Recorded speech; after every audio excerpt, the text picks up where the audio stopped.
Good afternoon, everyone, and welcome to Stock Market Today. It's Ali Coram and Ed Carson here with a breakdown of the action in today's session and a look at this week. And speaking of the week, it was a week of some strong gains, but we ran into resistance Friday right around where we thought we might. Yeah, not too much of a surprise. So got a lot of big news to lead up to. I do want to look at some stocks that had some shakeouts, maybe shakedowns for investors. Cross Country Health, Lee Auto, and Dollar Tree. All right, we'll analyze those stocks, but first, let's take a look at the major indexes. So a lot of red today, Ed. The NASDAQ down 1.9%, the S&P 500 down just 0.9% in comparison. So really a tech-led sell-off here today, but also small caps taking a hard hit. The Russell 2000 down 1.9%. The Dow, the least hit of the bunch, down 0.4% today, but after the strong gains that we have seen lately, Ed, not a surprise to see resistance on multiple fronts, and we can break all of that down. Yeah, there was a lot of it. And we still had solid weekly gains just to start off. I mean, it's like we got through finally the 50-day line and the 10-week line. We're convincingly above that level. I mean, this is so yeah, we paired gains substantially on the NASDAQ, and but it was still a solid week. Yeah, there was the various reasons why you might think technically why we were sort of due for a pullback. And then there was news. I mean, there was the Snap earnings, and there were several other earnings reports that weren't strong.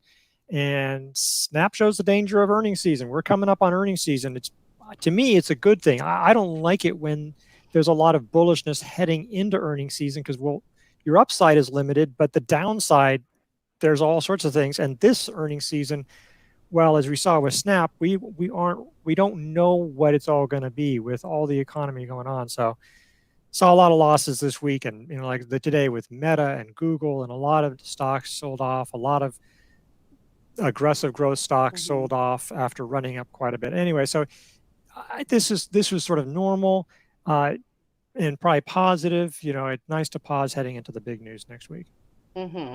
So resistance right around that 12,000 level. Also, the trading range that we saw in late May, early June, and on IBD Live, we have some regression channel lines that we've drawn from the highs with some key anchor points, and it also was running into sort of the upper channel of that has a channel that has really contained this whole year's move. So that was also kind of giving us a signal that, hey, we might be due for a little bit of a pause here. But you're right, Ed, it's a big week next week.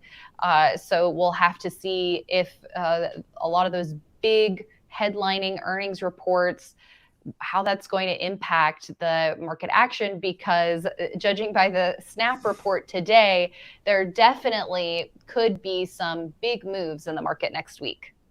Yeah, and I even forgot about the Fed, which we may talk about later, but the Fed has a big rate hike next week, and that's what's been driving the market in many ways, and that's how much news is going on. I didn't immediately jump to the Fed, so much is going on next week. Could be a lot of good news, could be a lot of bad. It could go up and down all through the week. So you just, you don't want to get too exposed in the situation because it can force you to make decisions that you don't want to be in.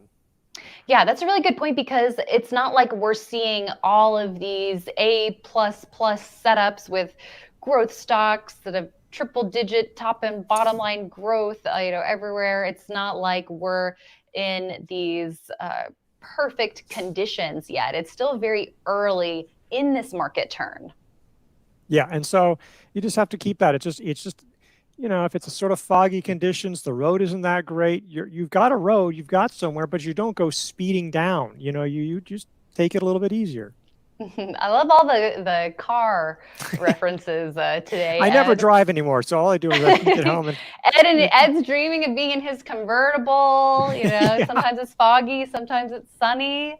I love it. All right. Well, moving on, let's also take a look at the S&P 500 because it too also got above its 50-day line, but a little resistance right around that round number at 4,000.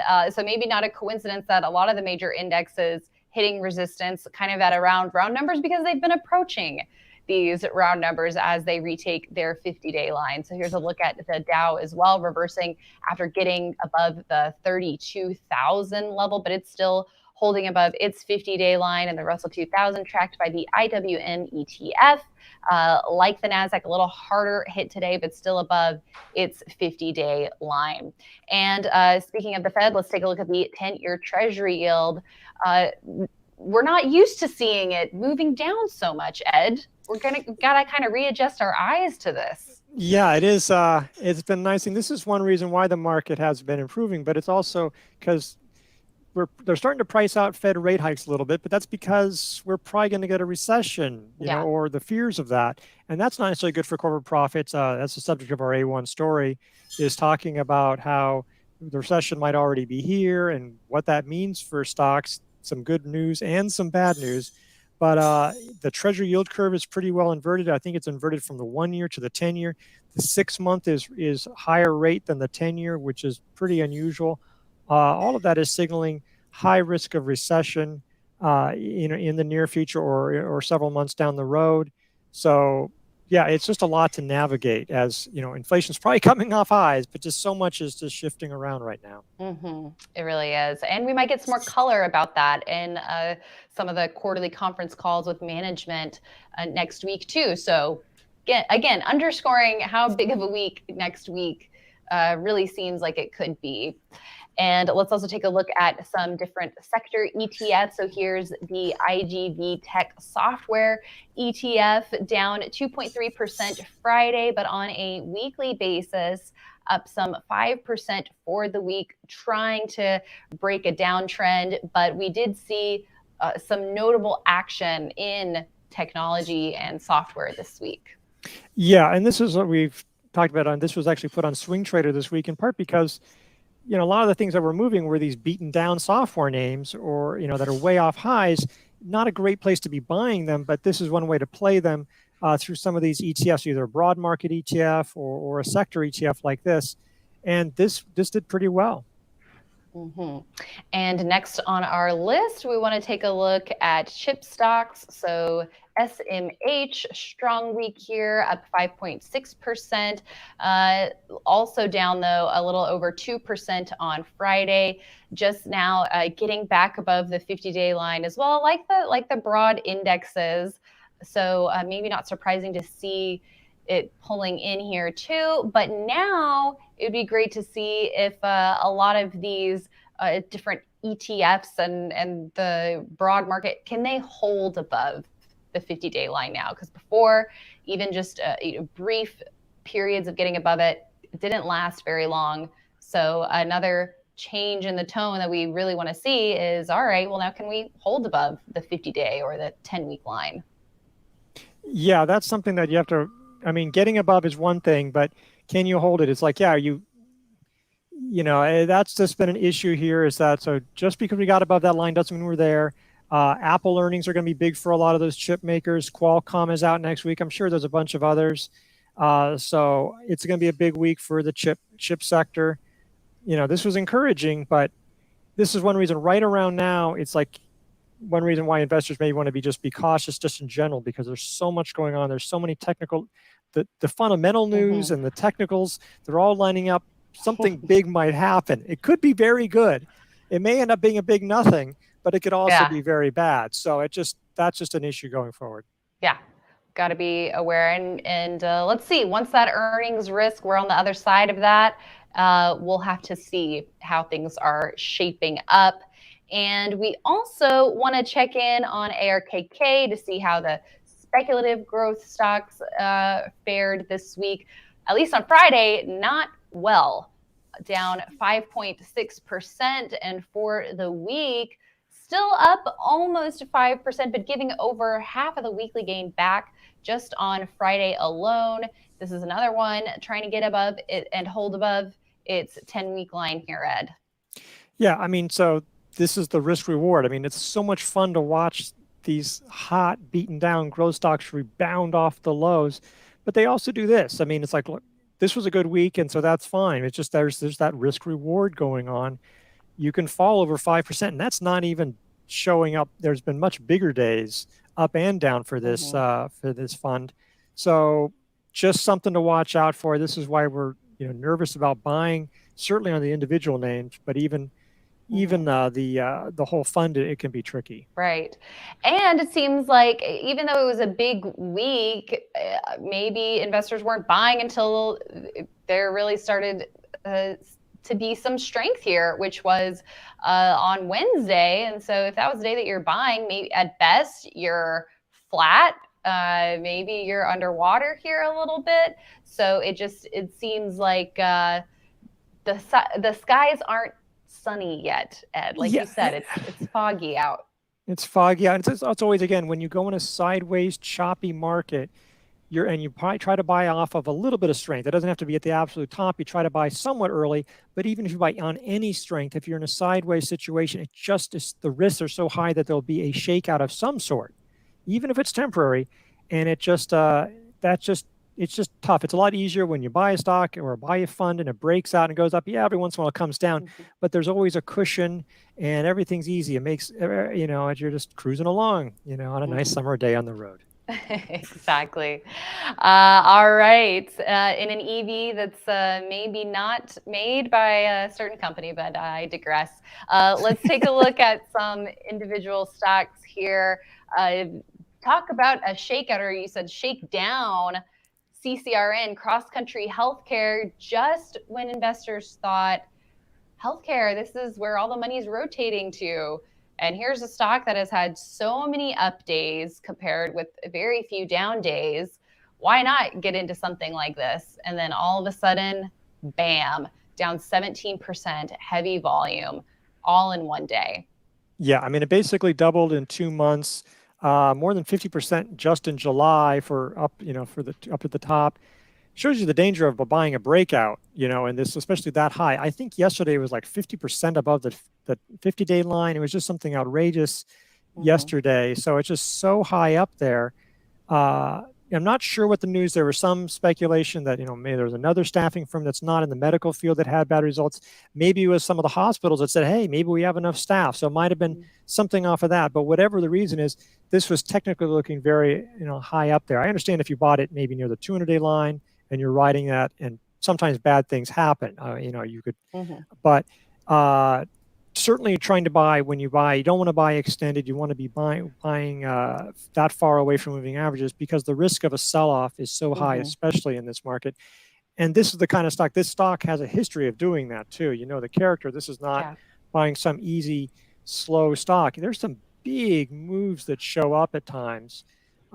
So this is unfortunate, and maybe it'll bounce back. I'm not saying, and it's like, but you have to stop and notice when a stock falls 17%. Either you're wiping out a huge amount of your gain, or you're seeing a sizable loss almost in an instant. And it goes back to what we've really been pounding the table on all year, and that is to look for potential early entries. Like you said, when it got above the 200-day line, admittedly not a very clear cut early entry. I guess you could have looked at resistance past the 24 level, and some volume was coming into it. But at the very least, if you are seeing a lot of strength come into a stock, look at where it is in relation to those moving averages. Don't just assume, hey, it's getting close to a buy point, that must mean it's okay to buy it. Look at the context. How far has this stock moved in the last couple of days or weeks? And if it's a lot, then odds are it probably is due for pulling in. And if you were one of the ones who got into this early, don't hesitate to lock in at least some of your profits into that strength, even if it looks like it's right about to top a buy point. Yeah, those are all great advice. And it's just so important to kind of follow those rules in this kind of market. It's not 2020 when honestly people could get away with a lot of stuff. Yeah, so true. Okay, next on our list, let's take a look at the shakeout in Li Auto. Looked like it was hovering around its 21-day line. Even yesterday, closed right at that level, just below it. But today, down 6%. So this is a stock that we were talking about with a potential aggressive entry with a bounce off of the 21-day line on the 13th of July. But it quickly sort of found resistance at the 40 level. That seemed like the first little bitty bit of a warning sign to me. Could have powered through that level the very next session. And then down intraday 8%. The following session did recover off lows to close above the 21-day line, but it seemed like at that point that was at least a signal to sell part of your position at the very least on that day. Yeah, and part of the issue is that it's so difficult because look, it did close above the 21-day line. You know, might have, and so maybe it's finding support. I mean, this is a volatile stock, and then it comes down again on Wednesday. But on Thursday, it comes back again. So you can talk yourself into it. It does make it. It's like this is difficult decisions. Sometimes they will bounce back, and that happens. But you wanted to at least be cutting back because this is what can happen. Friday happened. I mean, you might, you want to protect yourself. Yes, you might have missed out if it had bounced back up, but this is the kind of risk that you can face. This might set up again. I mean, this might just be part of a consolidation, sets up maybe the 50-day line on a weekly basis. This was a really ugly reversal week. And again, that might shake people out. It's actually getting close to the 10-week line, which a few weeks ago, it was nowhere near the 10-week line. About 5% above it. Yeah. It's getting there. Not the kind of way you want to get there. You'd like to see the other one catching up a little bit, but it's just something that this is something that's a bearish action, high volume. So this one might take a little bit more time, and you just have to be prepared for it, even though there are instances where stocks will sell off and then bounce right back. Yes, those tricky decisions, and it's also just indicative about the kind of market that we're in. You're right. We're not in 2020 here. So buying off of that 21-day line, and even though the stock is ultra hot and a lot of buyers coming into it, that doesn't mean it's going to work. And who knows? We'll have to see if it will set up again, as you said. All right. And last but not least, let's take a look at DLTR Dollar Tree. So on the weekly chart here, looks like a nice and calm week, Ed. Up a little over 2%. I must have made a mistake. I must have. Oh, wait a second. But then going to the daily chart. This one too, obviously very different looking shakeout. But Thursday, if you're in this stock, that definitely could have shaken a lot of shareholders out. Yeah, I think it fell almost 5% at one point. So especially if you had bought a little bit higher, you were down a fair amount. Even if you bought it right at the buy point, you were down. It did find support at the 21-day line and it came right back. And so this is one of those examples to say, see, I should hold on to it. Now, this might be a reason, well, if you got shaken out or if you sold part of your position, that would be another way to go. Just sell part of it. And that way you can minimize losses come in there, but still come in, but still take advantage if it bounces back. This time it's bounced back, at least for now. And so that's a positive. It's just, this is why it's so tricky. When you're in this kind of market, this kind of situation, you're forced with choices that it's not necessarily a right answer. I mean, it's like it may work out for you, it may not work out for you. You should try to develop rules. I mean, you can adapt for the particular, how volatile a stock is and whatnot, but try to something that you can be consistent on. Don't like, hey, if it does this, if I'm up 5% and I go down, I'm going to sell a third or whatever the rule is, or I'm going to hold until it's down 5%. Do what, figure it out. And try to stick with that, and make sure that those rules work.